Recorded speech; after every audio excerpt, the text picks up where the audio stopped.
What's up, you guys? Sean Ross Sapp, Fightful, here with the name you know. We're at WrestleCade. Last year, he was able to do a run-in on the Iconics, the Inspiration.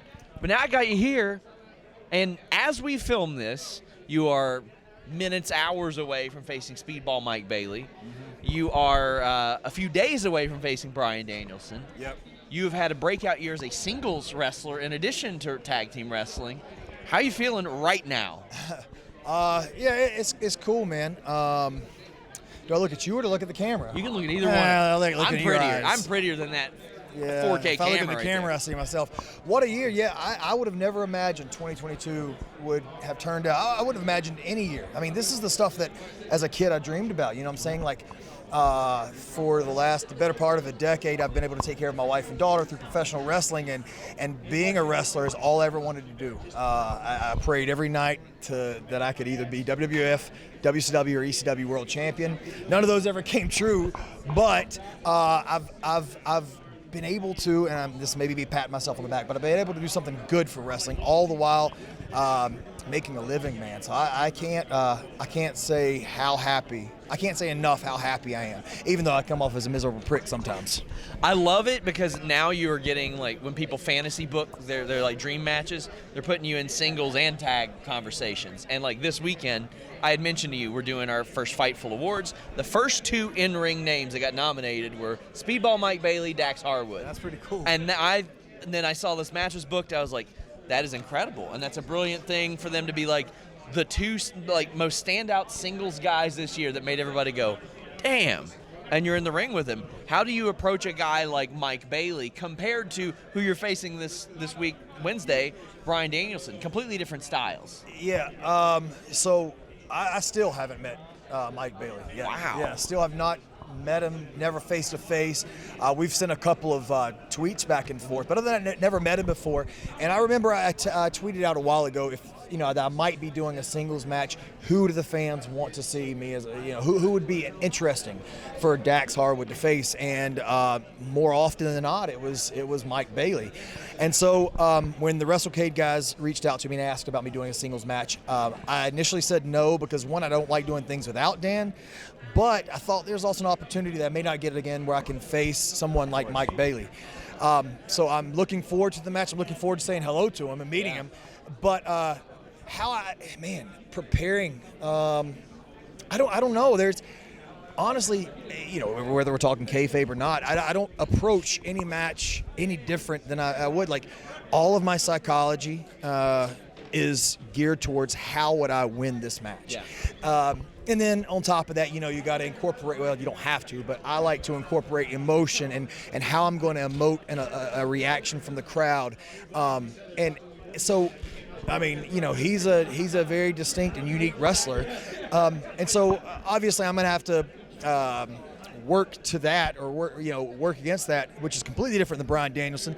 But how I approach the match is no different than how I would approach Wednesday's match with Bryan Danielson, or how I approached Will Ospreay or Adam Cole or even Cash. One of my favorite things when I watch a wrestler for the first time, and it'll kind of determine if I like them or not, what do they do when a person's back is on the mat? Do they go for a move or do they pin them? Because that's the point of the match. And I always see that with, like, you and Cash. Like, everything you do, it looks like you're trying to beat them in a fight. Dude, it's so funny you say that. The match we just had with Top Flight that aired yesterday, I dropped a leg on Darius Martin, and I bent down to pick him up, and I pulled his head off the mat, and I was like, fuck no. Like, no. What am I doing? And so I threw him back down and went for the pin. And I watched it back, and I was annoyed with myself that was not the first instinct, was to go for the pin, but also kind of proud of myself for saying, no. I'm going for the pin. Because I've said it a million times, dude. No one, I don't want to say no one, but not very many people know what a drop kick feels like, or know what a 450 feels like, or a Hurricane Rana, or even a body slam or a snap mare. They don't know what that stuff feels like, but they know what anger feels like, and frustration, and adulation, and like and being proud, and like so like if you're trying to win and you do win, you're proud of yourself. Yeah, absolutely. And so they get that, they understand that, and they try to win at life, they try to win at work, they try to win every day. So they understand that. So if I would have dropped a leg and then ran to the top rope and did a fucking 450 or whatever, they would have reacted to it, but they were reacting to the move and not to what I'm trying to pull out of them, if that makes sense. Yeah, absolutely. When I heard you kind of telling the story off the air about how you kind of found out you were facing Bryan Danielson, and they're like, figure out what you're going to say, and you're like, okay, this is happening. Yeah. So obviously I'm very excited for the match. I mean, he may be the best wrestler of all time. Yeah. If we're talking about work, he may be the best of all time. Yeah. And so I'm super excited about the match, but they said, okay, you're wrestling Bryan Danielson, and we need you to cut your promo. And I was like, man, what can I say to make these people care about the match? Because obviously people are going to love to see the match. And I'm not one of these people who think that every single match has to have some story. I see that complained all the time. I mean, being complained about all the time. But dude, like, do you think when Cleveland Cavaliers? Take two. Cleveland Cavaliers play the Atlanta Hawks, is there a storyline there, or are they just playing to win? You know what I'm saying? There ain't a story to any Cleveland Cavs game. Yeah. But like, it doesn't have to be. It's 2 guys or 4 guys or 6 guys going in there to win. Not every match has to have a story. But I did want the people to be interested in this match, and so I had to think of a reason real quick how to, and that's how I came about it. What do you think of Bryan Danielson's headlines? You see some of his saucy headlines? Which one? No. Oh boy, the ones that birthed that shirt of him just looking at the camera like. One of them was, apples are essentially tree semen. Dude, I did not see this headline. When usually I'm at home. I mean, I watch a ton of wrestling, but Yes. Usually I'm at home. I'm with my wife and daughter, and I try to disassociate myself from that Not stuff. worried about tree But semen. I have not seen that headline, but I will tell you this: that story, along with many other stories, he talks about nonstop. So that's the thing. As another one, he is like, all we do is talk about penis sizes in the locker All room. he does is talk about penis sizes, and everybody's like, Bryan, why are we talking about this? This is why you're doing it. You're doing this for the boys. Yeah. You're having this match for the boys. Yeah. You've been very public. Like, sometimes you'll be like, you know what? Wish I was on this show. Wish I was on that show. How does that get responded to backstage? Like, whether it be another talent or Tony himself? Like, I've tried to be a little better about that because I feel like sometimes to the fans and to the office and to wrestlers and not just in AEW but for my whole career, my passion gets taken out of context sometimes, and I do it to myself. I do it to myself, but I am enamored and I love wrestling so much. Like I've said it before, but it's like an entity to me, and like it has done so good for me. And as a kid, it took care of me and kept me out of trouble. When I didn't feel like I had anybody that loved me, wrestling loved me. And so I owe so much to wrestling. So it would be easy, and a lot of people say this online too, it would be easy for me to sit back and just collect my check and eat catering and, come in for a day and go back home. But I don't operate that way. If I don't have anything to show my daughter, if I can't go home and tell my daughter, if you work hard, you can do whatever you want, then I'm failing at life, and I'm failing at being a father. But if I say, Finley, you could be the fucking president of the United States. You know what I mean? You can be the first woman president of the United States. And I can say, because Daddy at 5'9", who was almost a 300-pound kid with a terrible ass Southern accent, made it to the top or close to the top of his profession that he dreamed about. Man, she can do anything she wants. Absolutely. So I bring it on myself. I understand that. I try to do better about that. I tell Cash all the time, I apologize, but I try to do better. But it all comes from a place of passion and not from a place of malice. It is unique because in my experiences with you all have such different personalities, and you all gel in the ring. And I mean, to me, it's better to be too passionate or way more passionate than not passionate at all. Yeah, sometimes because being too passionate can get you in a lot of trouble, which it has. But also, like, being not passionate enough can make I'll say it hasn't happened in AEW, but in WWE, like a lot of the people who don't, at least at a period of time, people who didn't care too much got the opportunities. Maybe because they didn't care so much, and they're like, oh, well, let's make something out of this guy. Whereas Cash and I, we would go out and work with Bobby Roode and Chad Gable for 30 minutes, 45 minutes, or we try to go out and kill it every single house show and hope and pray that they would put us on the next pay-per-view or on the next Raw. And then it wouldn't happen, and we'd get discouraged, and we'd work even harder the next loop. So it's our fault, but it's funny you say that, because I interviewed Crowbar from WCW earlier, and he was like, well, when I was in WCW, it was not cool to express how much you loved wrestling. He's like, and that was a big problem for me because I love wrestling, and I just want to do it. And now, I remember I did the Muhammad Hassan story, and they were like, man, the locker room was so much different then than it is now. And now you see that, like, people openly express it, how much they love it. But, I mean, your passion, you're very open about it. Yeah, you're like, this is who I like, this is who I want to be around. Bret Hart was obviously a big one. Do you also hate Goldberg? No. If Bret does, I do. No, that'll be the headline. I interviewed him, and it was great. I was like, I'm going to get the positive Bret Hart interview. That's what I'm going to do. And I was like, let's talk about El Dandy. And he's like, man, I loved El Dandy. He's like, I would have loved to work with him. I probably wouldn't have had to work with Goldberg then. I'll say this. Bret, I think he's passionate, and he has a reason to feel the way he feels. And he is Bret Hart, and he has given so much to this business, and he has earned every bit of it. And he's allowed to have whatever opinion he has. There are going to be people that there are people that don't like my work and don't like working with me, and that's okay because that's their opinion. I've said it before, like if someone like Booker T went on his podcast or whatever and said, I'm not a fan of Dax Harwood, that's okay, because that's not me personally. You know what I mean? If he said Dax Harwood is a shitty husband and a shitty father, exactly, then we got a problem. But you have the right to your opinion and how you feel about my character and my work. If you think my work is not good, that's okay. I don't mind that.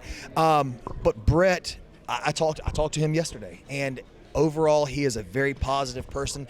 He is one of the greatest human beings I've ever met before, and I get a lot of flack online when I talk about him. But at one time it was about it was the fan in me, but now it's the human being and how much I love him and respect him and how much he's done for me, dude. And I'll stop with that because he's low key hilarious too. At this point, he knows what he's doing. Right. But I mean, I was supposed to interview him for like a cartoon or something, and originally they said 10 minutes, no wrestling questions, and then I guess Bret and his people did some research. He was like, as long as you want whatever questions you want. I was like, oh my God, here we go. So again, I was like, the positive Bret interview. Who does the best sharpshooters? And he looks at me and he goes, it's a lot easier if I tell you who did the worst. I was like, this guy, he gets it. He gets it. Like, he is low-key hilarious. Yeah, for sure. So I remember around the time that you asked for your WWE release, people were like, oh, they just want the titles. That's it. Oh, my God. Well, then you got it, and it's, well, no, you cared about how the presentation was, and you cared about it making sense because of that passion.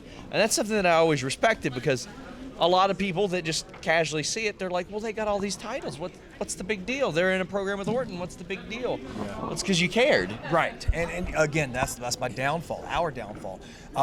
So yeah, we went into the building that night with the idea that we were going to ask for our release. And we had our match with we asked for Hunter and Vince all day, and they were very busy, which is typical of a TV day. So I'm not upset at all. But we had our match with the Lucha House Party. Yes. We came back from the back, dripping sweat, and we said, Hunter, we need to talk to you now. He said, can you give me 5 minutes? I said, absolutely. He came to the back, and we said, man, we knew, this is going to sound very egotistical, I don't mean for it to, but we knew that we could do better than what we were doing, and we knew tag team wrestling could be presented better than it was being presented.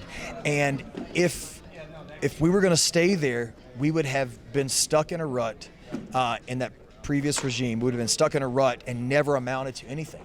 And now we've been able to go out and we've been able to make a name for ourselves. And I can't be mad at Vince, you know what I'm saying? Sure. Because again, just like I said, it's not his. He doesn't. If he doesn't like tag team wrestling, that's okay. Because one, that's his company. Yeah. But two, that's okay. It's his opinion to not like it. If he doesn't like specifically me and Cash, that's okay too. It just sucks that he was the only billionaire boss at the time that was paying us that much money. But that's totally okay. And I harbor no ill feelings towards him or towards the company or anything like that. Word is, you guys, I think your deals are probably up next year at some point, as of now, unless you guys have re-signed. But not only do you have, you're in AEW, but WWE's got a new regime. You very clearly made a good impression on New Japan. You very clearly made a good impression in Mexico. So not only do you have one options, you have options that branch into other options coming up. So, I mean, how do guys like you kind of look at that and survey the landscape, which was categorically different than the last time you were on the free market? Yeah, man. I don't know. It's very intriguing and very exciting. Here's the thing. Hunter took a chance on us in 2015. And he put the tag belts on a relatively unknown, relatively unproven tag team, and he let us run with it. And then he gave us American Alpha, and he gave us Enzo and Cass, and he gave us DIY, and he gave us that platform. And then we went to the main roster, and things happened, and when we were ready to go, Tony Khan picked us up. You know what I mean? And so I have loyalty to both of these guys for what they have done for me, and done for my family. But also, I'm never satisfied in wrestling. Sure. There's a lot of stuff I want to keep doing, and I've got a short amount of time to do it. So Cash and I have talked, our deals come up at the end of April. I'd have to check with my lawyer, Mike Dawkins, but I think that's right, the end of April. And we've even thought about, what if we just take a year off of TV wrestling? Sure. You know what I mean? Johnny just did that. Johnny Gargano took his time off, and it worked out wonderfully for him. Yeah, and we may take a different approach than Johnny, because Johnny, I think he's a little younger than I am. I would imagine so. We've talked about it, and our approach would be take a year off of TV wrestling, maybe, and do things that excite us. Sorry, too much coffee. We've been able to do that quite a bit this year, starting with the Rock and Roll Express match. And we had a fucking knockdown, drag-out match with those guys that I'm so proud of, because it was, in my opinion, you can ask Ricky, and I think he'd tell you the same thing, it was their best match they've had since 1990 with the Midnight Express. And we've been able to do things like New Japan and AAA, and tonight with Mike Bailey. Those are things that excite me because I love wrestling so much. So if we do take a year off of TV wrestling, I don't think you'll not see us. You might not see us mainstream, but it would be so Cash and I can, one, rest our bodies because we haven't been able to do that in 8 years, but two, we can do things that make us happy and bring joy to us, and then we'll go from there, I guess. I mean, that's gonna be the headline that gets picked up, right? Oh my God. FTR considering taking time off. That's probably the least offensive headline I've had in the last year. What would you want the headline of this to be? CM Punk is my best friend. Okay. All right. Let's not put that one back. That one's going behind the paywall. I guess my best friend is Cash. I have to say. Oh, maybe my wife. Well, what about her? Yeah. That's a safe bet. Yeah. As we wrap up, we're going to do an edition of Shooting Softly. Have you seen on YouTube the Simon Gotch buries Enzo Amore? Oh, of course. This is the opposite. Okay. I'm going to have you say nice things about people. Oh, yes. And we'll see how this goes. We'll start off with one of your recent rivals, the Briscoes. Oh, my God. Two guys who never back down from us. Sometimes Cash and I, this wasn't just a word association. I can say words. You can say, you can say words. Yeah, absolutely. Sometimes guys, after we work with them, they're not very happy because we do tend to hit very hard. Not the Briscoes, man. They stood there with us nose to nose, and they weren't going to let us outdo them, and we weren't going to let them outdo us. And God dang, man, they might be the greatest tag team of all time. They haven't made the mainstream effect that guys like the Young Bucks or us have. But man, as a working team with longevity, they may be it. I don't know. Guy that we just saw over here, Ethan Page. He's gotten some good opportunities lately. I could tell you how much of a great wrestler and a great talker Ethan Page is, but everyone knows that. I will say, above all that, he is a great father and a great husband, and I think that's the best compliment I can give anybody. We'll go with the woman who actually drew some comparisons to you guys, Serena Deeb. Oh, Serena. Yeah. The woman I pitched the hardest to be in the Pinnacle with us because I thought her style fit ours so well. Yeah, I think I told her or Bailey or Sasha, one of the three, that those are my three favorite women wrestlers at one point. We'll go with Sasha next. I mean, when is she not in the news? She's so brilliant about creating buzz for herself. What about her? Another person who is just as passionate about wrestling as I am, to the point where it does get her in trouble, because I think people would rather you just sit back and shy away from the drama, but sometimes you gotta. That situation really paralleled you guys in a lot of ways. The biggest quote that I live by is, if you're not controversial, you're not worth remembering. Okay. You know what I mean? And she... CM Punk is my best friend. How about that? There we go. There we go. That's why I said it. I'm controversial. I love her so much. She's a great human being, incredible professional wrestler, maybe the best woman wrestler of all time. And I don't know what she's going to do. I talk to her all the time. I don't know what she's going to do, but whatever she does, I hope it makes her happy, because she deserves that. I'll go for the low-hanging fruit headline. I'll go CM Punk. CM Punk. God dang. Again, the same thing as Sasha. A man who obviously has his detractors, and sometimes the detractor, and not just in AEW, around the wrestling world, and sometimes his detractors are louder than him and get their news out more than he does. But again, it all comes from a place of passion. When he first came into the company, I remember talking to Cash, and I said, if this motherfucker comes in, and if he says something to me about how I dress, not like dress code or whatever, I said, we're going to have a problem. And he came in, and he was the complete opposite. He had his door always open, invited people in, watched matches of the young wrestlers that asked him to, stuck around to the end of the show, and anybody that had questions, he would answer the questions. He loves wrestling. He, again, just like me, unabashedly is a professional wrestling fan. Just like Sasha, I talk to him every day, and whatever he decides to do in his life, I hope it brings him happy and joy, because he deserves it, man. I mean, we all fucking deserve joy and happiness. There was a young wrestler that I talked to earlier, and she was like, I don't want to seem like a mark. And I was like, you are never above loving wrestling, period. No way. No matter how I'm the far. biggest mark in the building today at WrestleCade. I was like, I want to. But I had the longest line too, so what does it matter? Had a long ass line. Yeah. Like he was the last interview of the day, guys. Probably going up first. He's the last interview of the day. And as we wrap up, I know you got a big match to prepare for. Let the people know where they can follow you, where they can support you. Oh my God, I don't even know what. Dax FTR, I think it is, on Twitter. Yeah, but I think Dax FTR is on Twitter. But I think my Instagram handle is different. There it is. Dax Harwood. Harwood. There you go. Yep, Instagram. My wife helps me out with that a lot. Yeah, I think that's all right. That is. Guys, I mean, it's our first time doing an in-person interview. Oh, yeah, last one was COVID, right? Yeah. When we Zoom. Yeah, Zoom interview. Oh, the good old days. The good old days. I am so glad those days are done. Me too. But dude. I want to thank you so much for taking the time. I appreciate Very much appreciate it. Yeah, appreciate everything you do. Thank you for always doing your research, putting trying to put the real news out there. I try my best. And any fans that are listening, that I am very grateful and very fortunate to have the fans that I have. I like being a good guy, man. You know what I mean? Like, yeah. I enjoy it. I never thought that I would bring joy to people.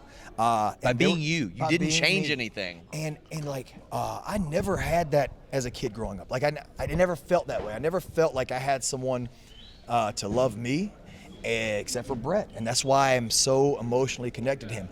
But to the fans who think I am a crybaby, or think I am like this person who just complains all the time online, fuck you. I'm just kidding. No. I'm just kidding. You give me like 3 headlines right here. That's like 3.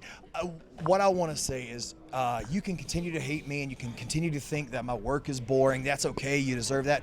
But please know, as a human being who loves wrestling, it all comes from a place of passion, because I love it way more than any other fan that I know of. And I just want to do good for wrestling. So when I'm done at the end of the day, people can say, damn, that Dax guy or FTR, they shaped a generation of tag team wrestling.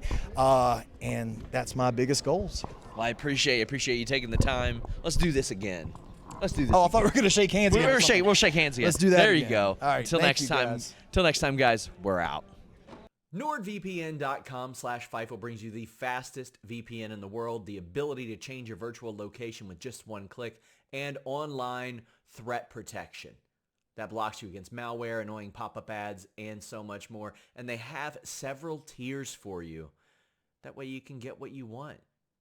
You can get 4 months free and a 30-day money-back guarantee with NordVPN.com/Fightful. Maybe you want to order UFC pay-per-views, but don't want to spend so much money. Maybe you miss AEW Plus or WWE Network or something like that. NordVPN.com/Fightful allows you to change your virtual location with just one click and gain access to those things. Get that geo-blocked content. Make sure you browse safely and securely. NordVPN.com/Fightful makes your browsing experience and just your life experience much more versatile. 4 months free and a 30-day money-back guarantee. NordVPN.com/Fightful.